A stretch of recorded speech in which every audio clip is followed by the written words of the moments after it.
Hello fellow glue sniffers and sprue snippers, and welcome back to Blitzkrieg Modelworks. I'm Bob, and this is my first update on the 75th anniversary Panther group build that I have running on Facebook. For those that don't know, I am running a group build for the commemorate the 75th anniversary of the Panther tank entering service in World War II. It is just a group build. It is not a contest, and anybody can post stuff up.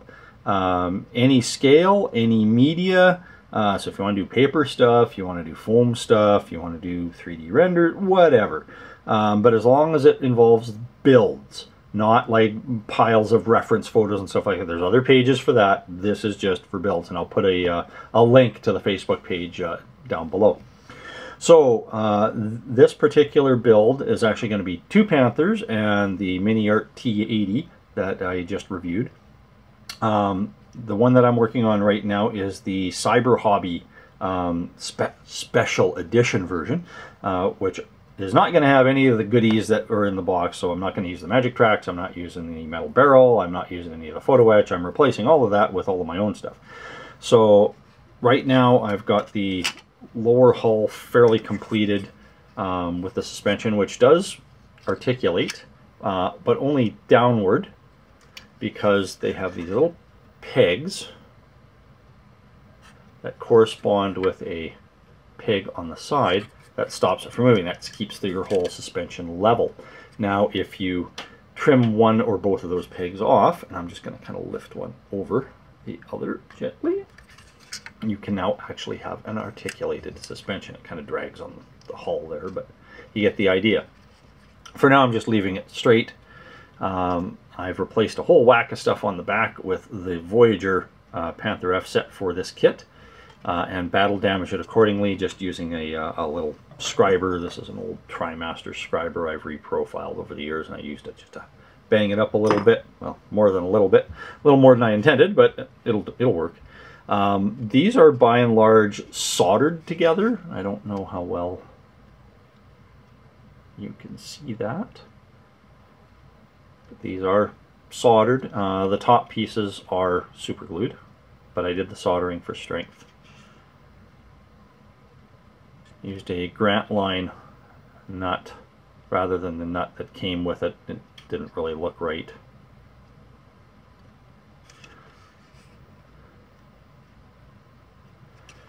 The interior is painted Tamiya XF69 NATO black, just because I didn't want anything showing. Once I buttoned it up, these 2 bars are just some evergreen strip that I put in just to hold some half figures that I'll put in later on. The upper hull, this is as far as I've gotten so far. I've decided to go with the Panther F with the pop and slide type hatches instead of the hinge open Panther G style. So these have the raised heater screen on this is actually a lot. There's like 1, 2, 3, 6 different parts in that, including a piece that you have to actually wrap around to elevate it, which I haven't seen that on the Aber one. So this was a little bit more work to do than I'd originally intended. And then these covers would cover up the crew heater to restrict airflow, kind of like a lot of Canadians and northern Americans would do, putting cardboard on the grills of their car. You don't see that much anymore because radiators are a bit more efficient, but we used to do that back in the old days. And then to get the kind of dented down profile, I haven't done it to the sides yet. I just take a pencil eraser. Yeah, if I can get it out of the container. Just a pencil eraser and just kind of gently push it down. I'll try and do a little bit here just to kind of show you how that works. A little bit. You do it gently, and it gives way soon enough. The turret is almost done. It has a Voyager metal barrel, which is actually rifled. You do get foliage loops in the kit, plastic foliage loops. I decided to go with copper wire instead.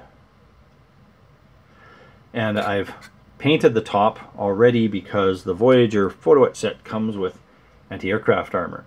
And it looks like this because I used the same chemical, the same burnishing fluid that I used to do the R model tracks. I just soaked it in to see what it would do, but especially since I kind of forgot to paint in between, so I thought, well, if I can just chemically treat it in between, that'll be fine, good enough for me.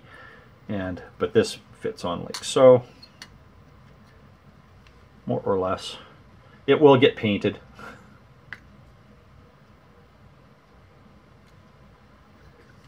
Now, I haven't started on the second Panther yet, because I'm still waiting for another Voyager photo etch set. For some reason they sent the two sets separately.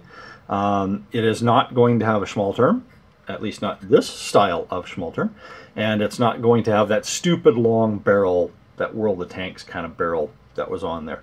I have an old, I guess by now it would be an antique, made by Cromwell Models. This is the original packaging, such as it was.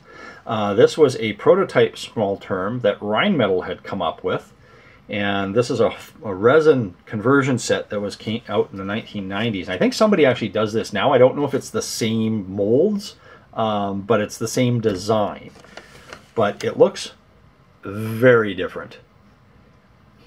Very much more angular. It's about the same size. It's all resin. So it's a very different look compared to the Schmalterm that everybody's used to.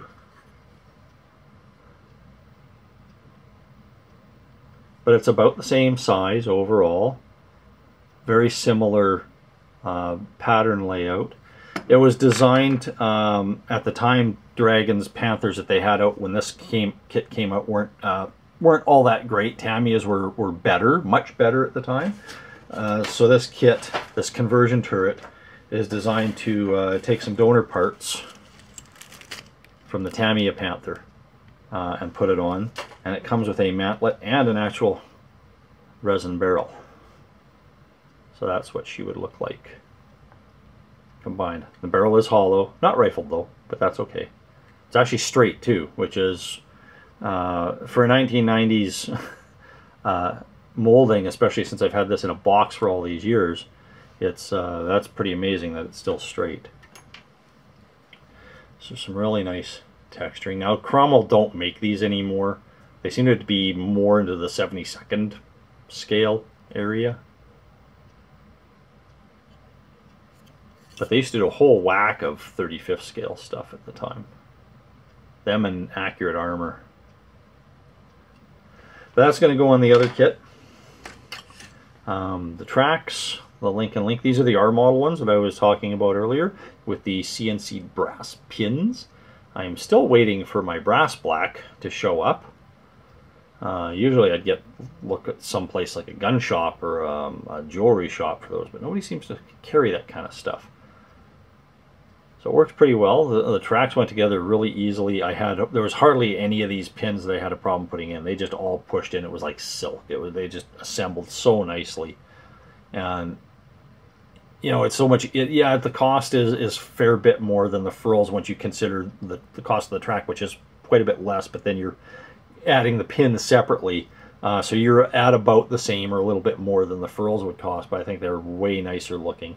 The burnishing takes the same, the assembly time's roughly the same, but they do look rather nice.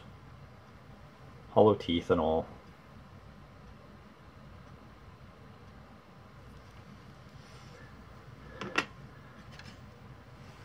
Now for the problem child, the T80. I had done a couple of mini art kits, accessory kits, and some of their diorama kits, the vacuum form buildings. This kit, if you saw my inbox review, it looks really nice, but it's a pain in the butt to put together, primarily because there's no sprue locations on the sprue. You have to constantly refer from the, look at what step you're at and find out, what is the part number for the return rollers, and then they'll look on the map and say, okay, well, where the heck are those? There's other features. For example, there's a plastic piece in the original kit that covers the engine screen. So it's just a one-piece plastic kit that was originally there. Now in here they want you to take photo etch, which are these little things,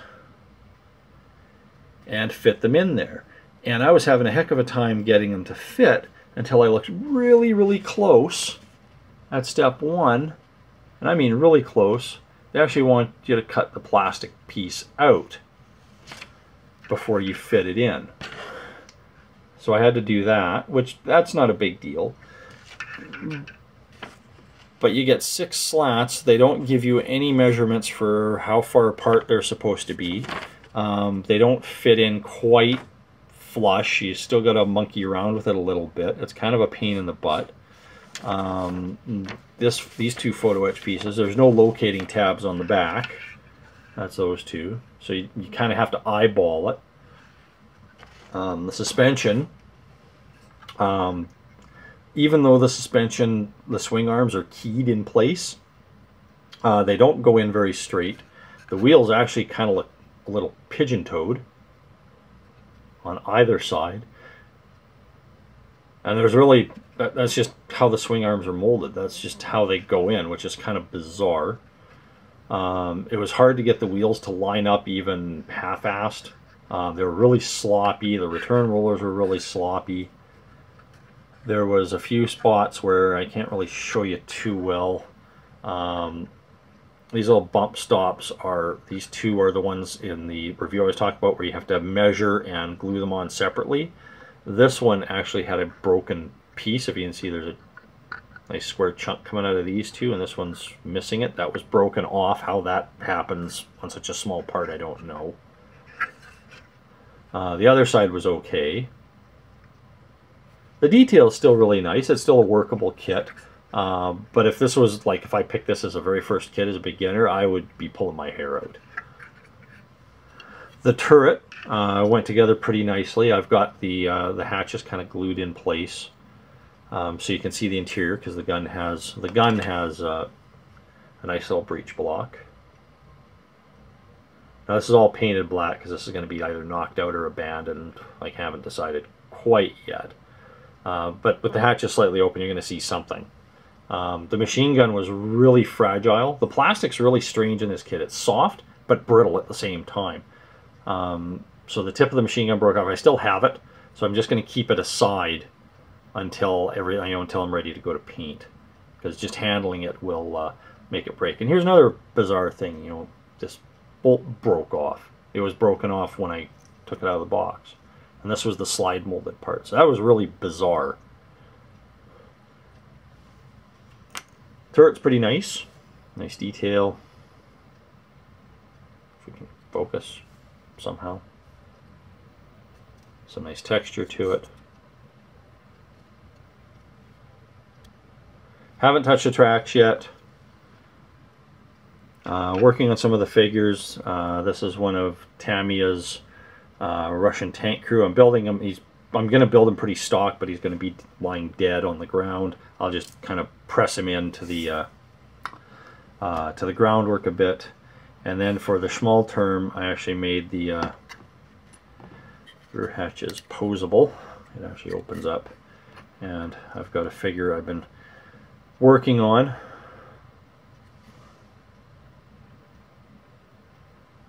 Here posing. I cut the hands off and the head I've hollowed out because I like to make it look like they're actually sleeves and a neck. And then I cut a little slot in his butt.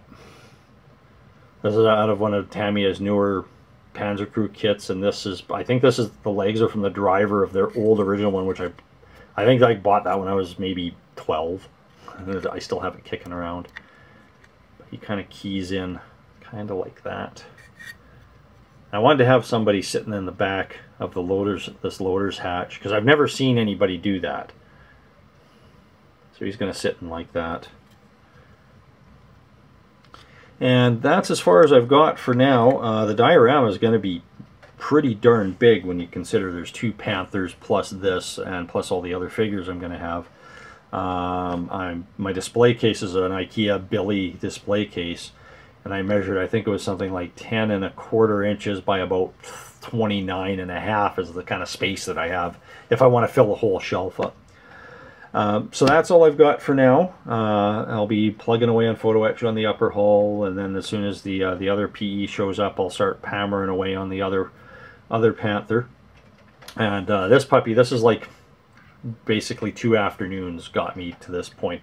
As I said, there's not a lot available for this, so you know, there's already got some photo etch and some decent tracks, so I'm just going to go with that and have a bunch of crap scattered around wherever it's, you know, whether I have it knocked out or just kind of abandoned on the side of the road. So anyway, thank you very much. Like and subscribe if you haven't already. I do appreciate the support, and if you have any constructive criticisms or questions, please in the comment section below. Thanks a lot. Talk to you later, guys. Bye-bye.